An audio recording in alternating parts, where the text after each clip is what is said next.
Criminals के कोई face नहीं होते हैं, कोई जात नहीं होता है, कोई धर्म नहीं होता है। क्रिमिनल अगर एक हिंदू होता है तो भी वो गलत है। हाथरस मैटर पे मैंने बहुत बोला, बहुत आवाज बुलंद की। इस पार्टी बियॉन्ड एवरीथिंग मैंने सिर्फ और सिर्फ उस लड़की के पक्ष में एज अ सपोर्टर मैंने बात किया। लेकिन मैं ये ज़रूर कहूँगी कि क्रिमिनल्स के अपने ज़ात धर्म वो अलग से बनाते हैं, वो अपना अलग से रूल बनाते हैं, उनका कोई ज़ात धर्म नहीं होता है। And law take its always own course, और कानून पे उसको छोड़ देना चाहिए और कानून के बीच में नहीं आना चाहिए, क्योंकि क्रिमिनल्स को संभालने के लिए कानून ही काफ़ी होता है। सेकेंड थिंग इज कि देखिए, जब कोरोना वायरस फैला था और जिस तरह से जमातियों पर अफवाह उड़ी थी कि जमाती इस कोरोना वायरस को फैला रहे हैं, तो उस पर भी हाई कोर्ट के डांट को एक्सेप्ट किया गया था ना। हाई कोर्ट के ने जो एक जजमेंट दिया, जो सुनाया, और जब सामने बात आई कि उनकी वजह से वायरस नहीं फैला है, तो शांत हुए ना लोग। तो मुझे ऐसा लगता है कि मुसलमानों को पेशेंस रखना चाहिए और अपने अक्ल और समझ को खोलना, तरीके से हमारे डेवलपमेंट के लिए काम कर रहा है। नेता बहुत तरीके के होते हैं हमारी सोसाइटी में, हमारे भारत के अंदर कुछ ऐसे लोग होते हैं जो टोपी पहन लेंगे, बड़ी बड़ी दाढ़ियां रख लेंगे या सर पर दुपट्टा रख लेंगे और ये कहेंगे कि हम मुसलमानों के बहुत बड़े खैरखां हैं। लेकिन मुझे ऐसा लगता है कि अगर मैं शर्ट और पैंट पहनती हूँ, अगर मैं जीन्स पहनती हूँ, लेकिन अगर मैं मुसलमान के उस वक्त काम आ रही हूँ जिस वक्त कोई नहीं खड़ा होता है, तो मुझे लगता है कि वो शर्ट और पैंट वाली लड़की अच्छी है, वो बोरखा वाली ठीक नहीं है। This is just an example.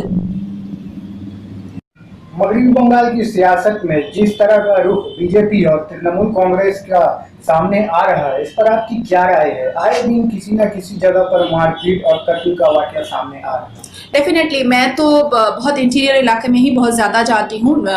Main city में, शहर में तो मैं बिल्कुल बहुत ही रेयर में मुझे देखा जाता होगा। जिस तरह से मैंने हालिया दिनों में बागनान में देखा केसेस, उलबेरिया में मैंने केसेस देखे हैं, अंदर ग्राम के अंदर मैंने केसेस देखे हैं कि एक लड़की का मोलेस्टेशन होता है, उसकी माँ को छत से फेंक करके उसका मर्डर किया जाता है और पड़ोसी जब बचाने आता है तो उसके पैर काट दिए जाते हैं।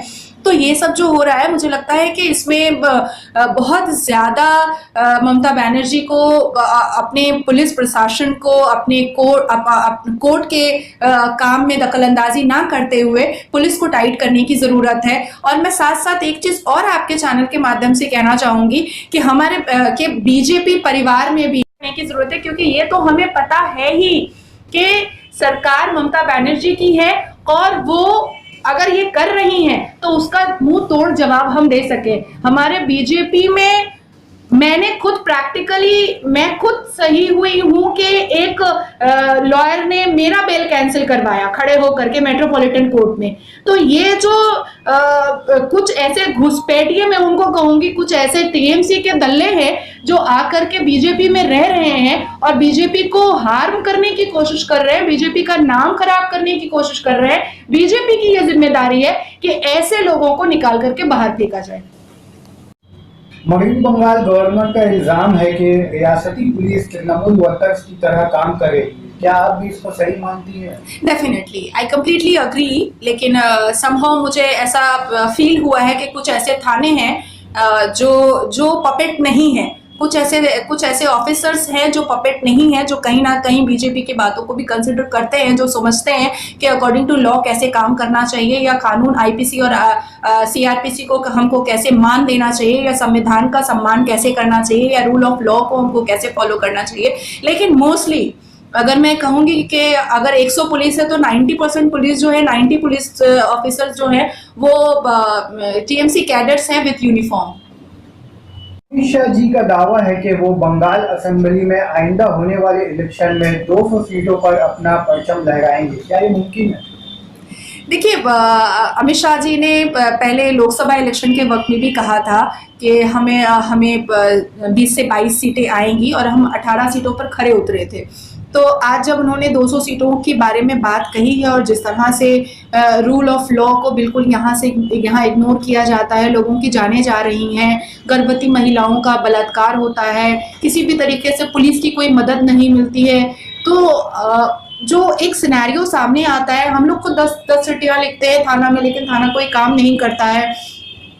तो ये जो चीज़ें सामने आ रही हैं, इससे भी पब्लिक अब परेशान हो चुकी है। और जिस माइनॉरिटी के परसेंटेज को लेकर के श्रीमती ममता बनर्जी ये समझ रही हैं कि ये माइनॉरिटी का जो परसेंट है ये मुझे फिर से चीफ मिनिस्टर की कुर्सी पर बैठा देगा, तो मैं आपके देना चाहती हूँ कि सिर्फ एक फरहाद हकीम के बगल में बैठने से बंगाल के तमाम मुसलमान आपको सपोर्ट नहीं कर सकते हैं। बंगाल के जो एलीट क्लास के मुसलमान हैं, बंगाल के जो रॉयल फैमिलीज के मुसलमान हैं, वो सिर्फ एक फरहाद हकीम से वो अट्रैक्ट नहीं होंगे। श्रीमती ममता बनर्जी को का एक जमाना था कि मैं उनकी बहुत बड़ी फैन थी, एक जमाना था कि मैं उनको अपना आइडियल मानती थी और मैं सारे न्यूज़ में, सारे चैनल्स में और हर जगह अपनी पर्सनल डायरी में भी लिखती थी कि I really wanted to become like Shrimati Mamata Banerjee.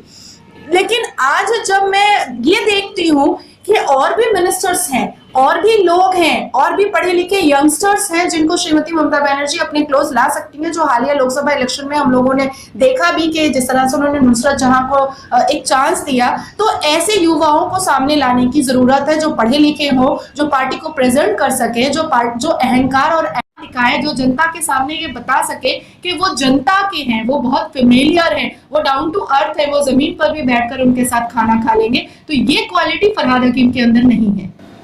पार्लिमानी इंतखाबात में 18 सीटें पर बीजेपी की कामयाबी इसकी वजह है, लेकिन पार्लिमानी इंतखाबात और असेंबली इलेक्शन दोनों अलग अलग इशूज हैं, इस पर आप क्या कहेंगे? देखिए, डेफिनेटली पार्लियामेंट इलेक्शन और असेंबली इलेक्शन में काफ़ी अंतर होता है, और पार्लियामेंट में सीटें भी थोड़ी कम होती हैं, लेकिन असेंबली इलेक्शन में सीटें भी बहुत ज़्यादा होती हैं, तो प्रेशर भी बहुत ज़्यादा होता है। लेकिन मुझे ऐसा लगता है कि जनता ने अब फैसला कर लिया है। जनता का रुझान जो है वो कहीं ना कहीं वो अब बीजेपी की तरफ मुड़ गया है। अब ऐसा उनको लगता है कि केंद्र और स्टेट में अगर बीजेपी की सरकार दोनों मिलकर के अगर चलाएगी तो यहाँ की जनता को बहुत फायदा होगा, क्योंकि फिर एक जो स्पेस है या जो एक बैरिकेड है वो नहीं रहेगा।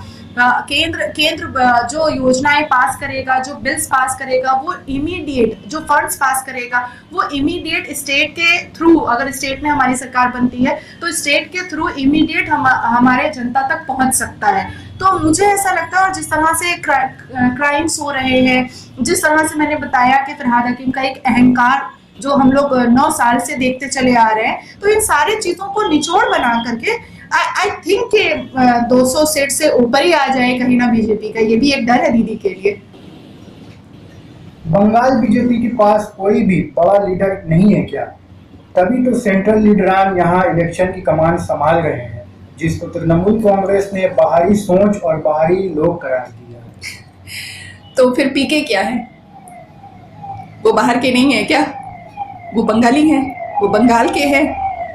मुझे ऐसा लगता है ऐसी बातें हैं जो बचकानी हो जाती हैं। अब सेंट्रल में हमारी सरकार है तो डेफिनेटली सेंट्रल से तो हमारे नेता मंत्री, हमारे जो भी बड़े लीडर्स हैं वो तो यहाँ पर आएंगे ही हमारे जनता को ये बताने के लिए कि हम आपके पास हैं।